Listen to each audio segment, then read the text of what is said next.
میرا مسئلہ یہ ہے کہ میری فیکٹری ہے ماربل کی، تو ناکام ہے، گھر پہ بھی ٹینشن پریشانی، سمجھ نہیں آ رہا، کاروبار میں بھی لاس ہو رہا ہے. مجھے کچھ بتا دیں استخارہ کر کے، کیا مسئلہ ہے، جادو ہے یا کچھ کیا ہے؟ آپ نے کہا کہ میری ماربل کی فیکٹری ہے اور نقصان کافی ہو رہا ہے، تنگ دستی کے معاملات ہیں، بے برکتی کا بھی سلسلہ چل رہا ہے، تو آپ نے کہا تھا کہ استخارہ کر کے بتائیے کہ کہیں جادو تو نہیں ہے. تو دیکھیں ثاقب بھائی، آپ کا استخارہ کیا گیا، کوئی جادو کا اشارہ نہیں آ رہا. فی الوقت آپ کے ساتھ نظر بد کا اشارہ آ رہا ہے. اللہ تبارک و تعالیٰ کی طرف سے آزمائش بھی ہے. اللہ تبارک و تعالیٰ ہمیں ان آزمائشوں پر ثابت قدمی نصیب فرمائے. ہم شکر ادا کرتے رہیں، ہر حال میں اللہ تبارک و تعالیٰ کا شکر ادا کرتے رہیں. اللہ کا شکر ادا کرتے رہیں گے، نعمتوں میں زیادتی ہوتی رہے گی، اضافہ ہوتا رہے گا.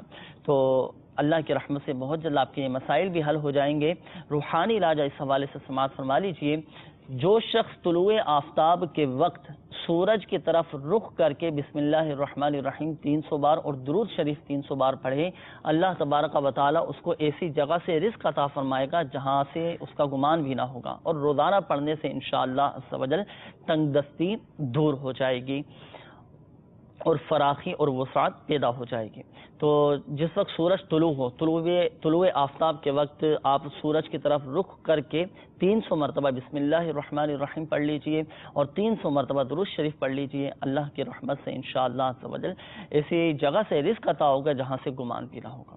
اس روحانی علاج پر بھی عمل کرنا ہے. اور دیکھیں، ہمیں اولاً یہ بات یاد رکھنی چاہیے کہ سب سے بڑا جو وظیفہ ہے روحانی علاج وہ ہے فرائض کی پابند. نمازوں کی پابندی بھی ہماری ہونی چاہیے، ساتھ ساتھ ان روحانی علاج پر عمل ہو، انشاءاللہ عز و جل فائدہ حاصل ہوگا.